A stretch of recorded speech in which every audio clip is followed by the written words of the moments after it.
Hello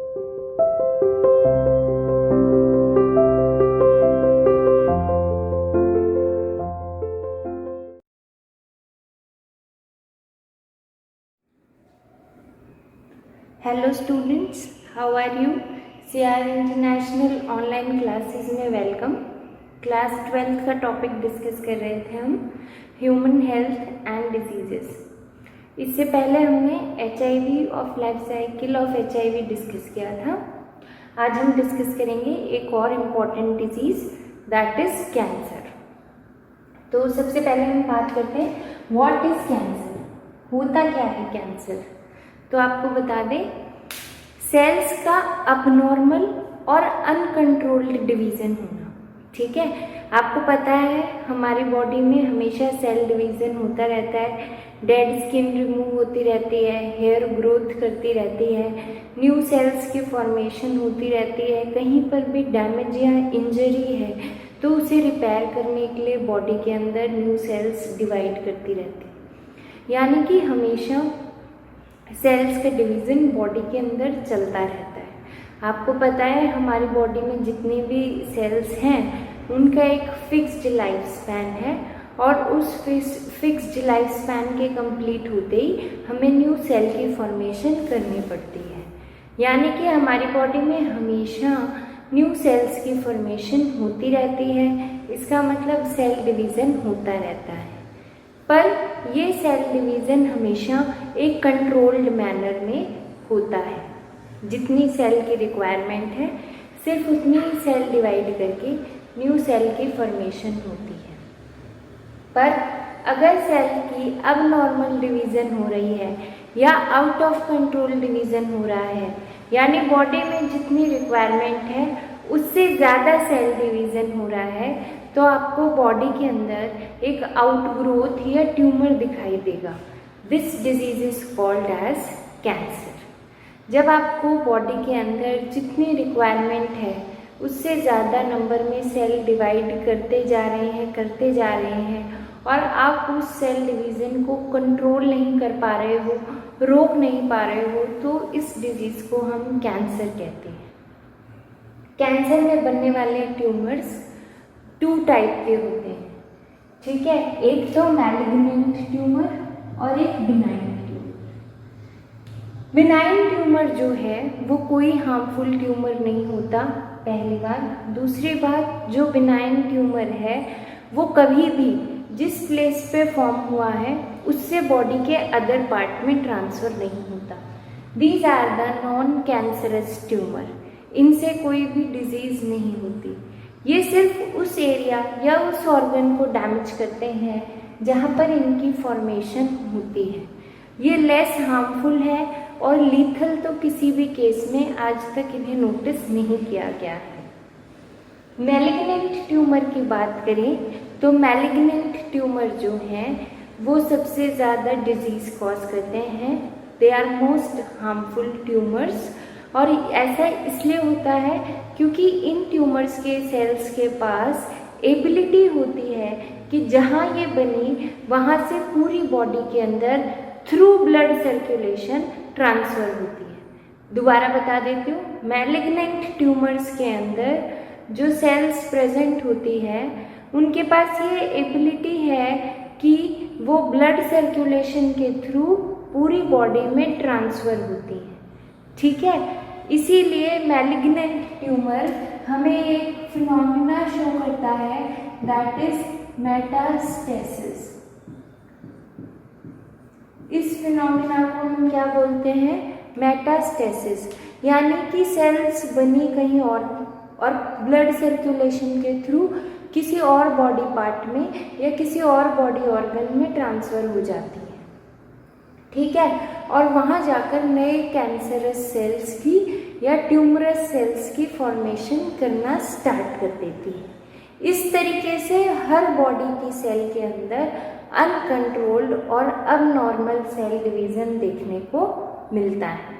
ठीक है, malignant tumours are most harmful for the body and lead to the disease called cancer. ज़्यादातर cases में lethal होता है। अब बात करते हैं टाइप ऑफ कैंसर। कौन से टाइप के को मिलते हैं। तो आपको बता दें, बॉडी के अंदर 3 टाइप के कैंसर देखने को मिलते हैं। सबसे पहला कार्सिनोमा, फिर सार्कोमा और फिर ल्यूकेमिया। आपने पढ़ा है हमारी बॉडी ट्रिप्लोब्लास्टिक है, यानी 3 जर्म लेयर से बनी है, एंडोडर्म, एक्टोडर्म और मेसोडर्म। एक्टोडर्म या एपिडर्मिस के अंदर अगर कैंसरस सेल्स बन रही हैं या फिर epidermal cells uncontrolled division show कर रही हैं, तो इस कैंसर को कार्सिनोमा कहते हैं। Gall bladder cancer, oesophageal cancer, prostate cancer, सारी कैंसर कार्सिनोमा होती हैं। मोस्ट ऑफ द कैंसर्स में से 80% कैंसर्स जो हैं वो कार्सिनोमा कैंसर्स होती हैं। याद रखें, एक्टोडर्मल सेल्स में या एपिडर्मल सेल्स के अंदर अगर अब नॉर्मल डिवीज़न हो रहा है तो हम उस कैंसर को कार्सिनोमा सेल कैंसर कहते हैं। Gall bladder cancer, pancreatic cancer, intestinal cancer, oesophageal cancers, सारी कैंसर कार्सिनोमा है।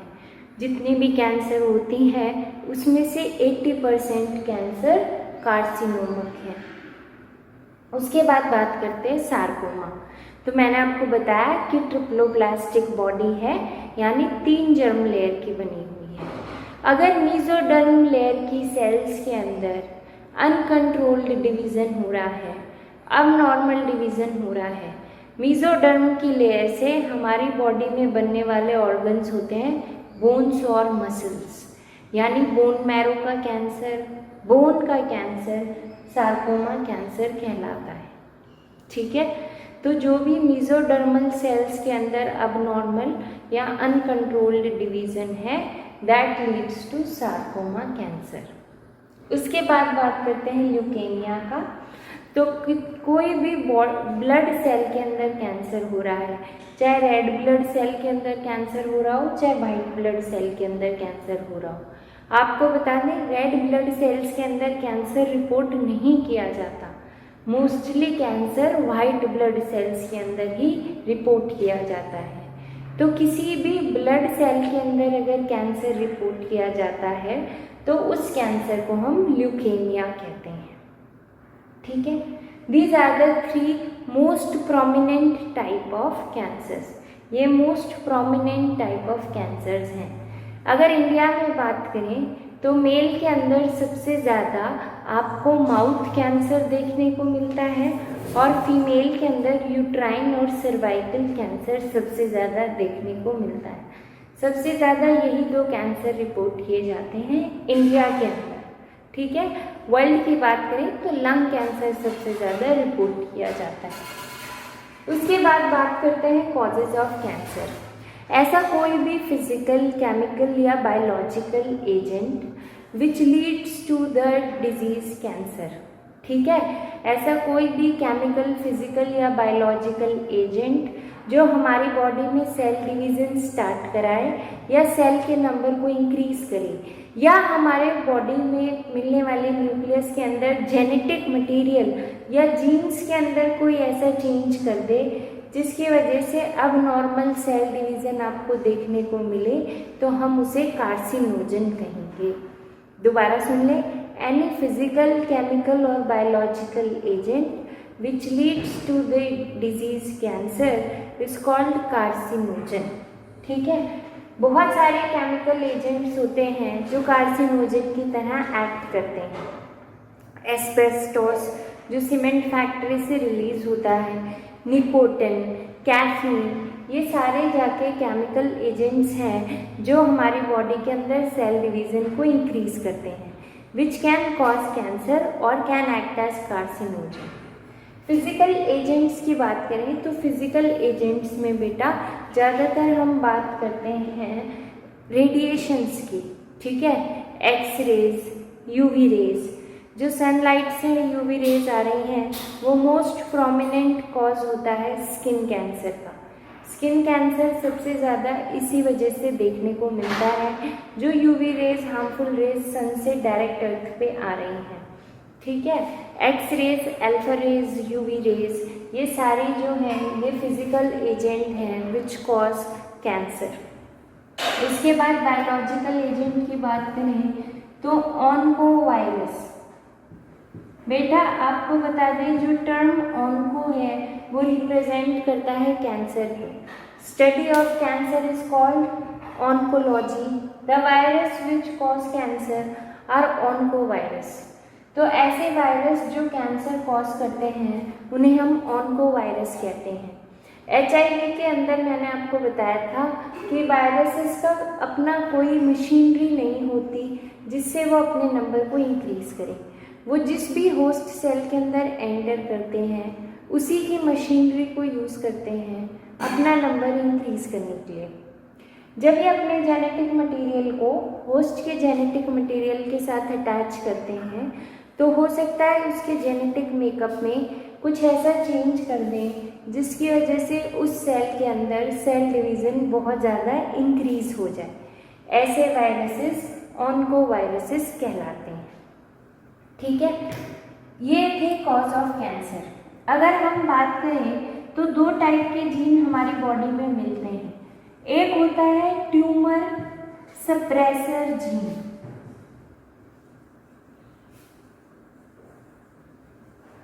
एक होते हैं प्रोटो ऑन्को जीन।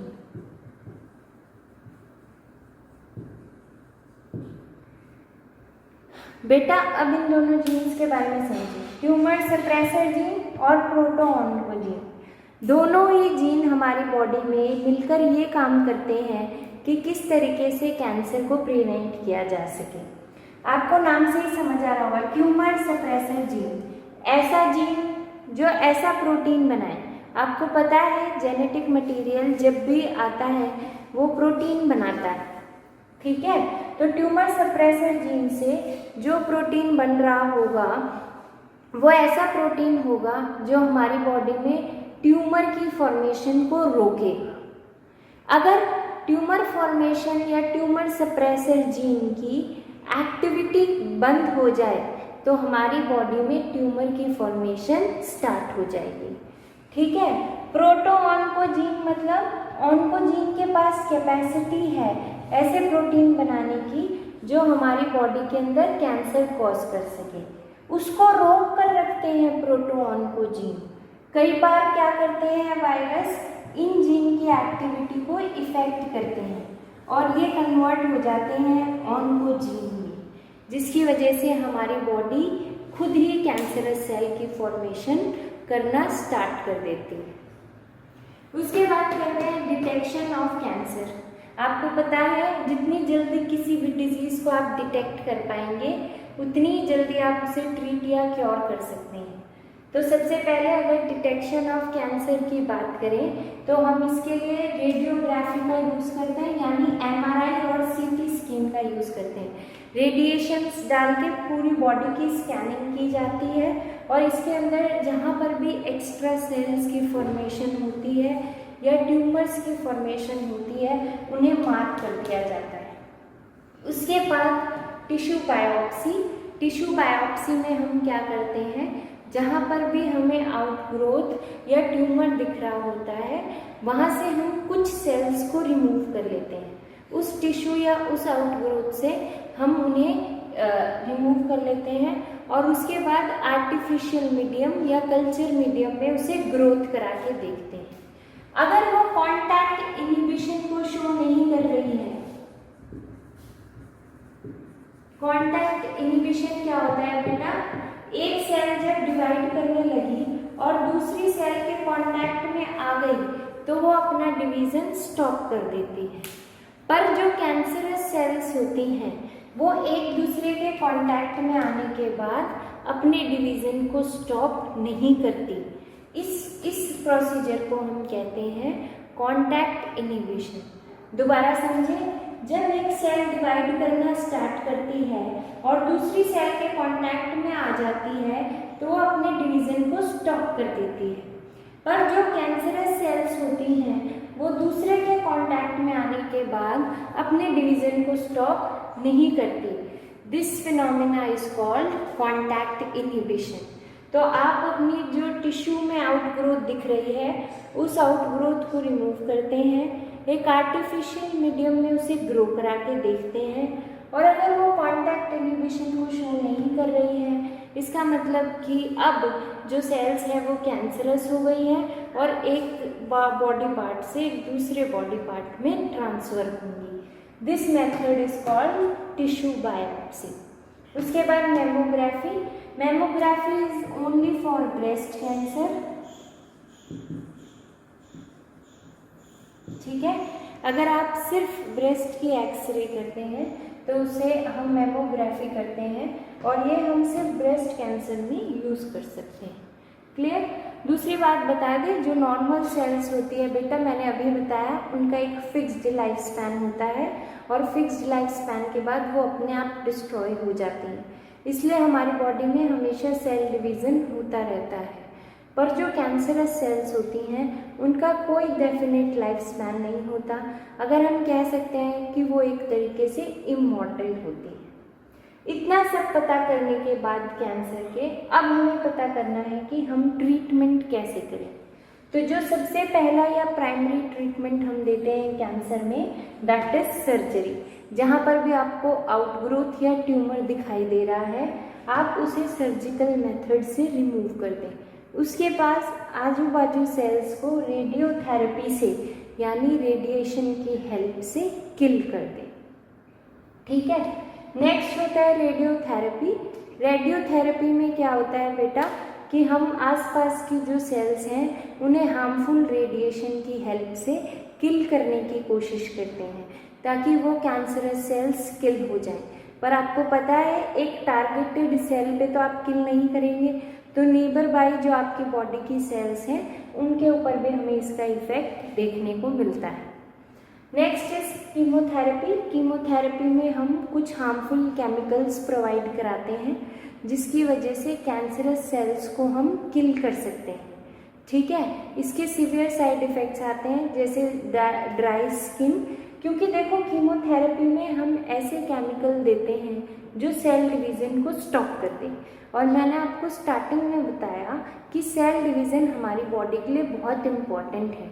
जो डेड सेल्स रिमूव हो रही हैं उनको वापस से बनाना है, रिपेयर करना है, हेयर ग्रोथ करानी है, ब्लड सेल्स की फॉर्मेशन करनी है।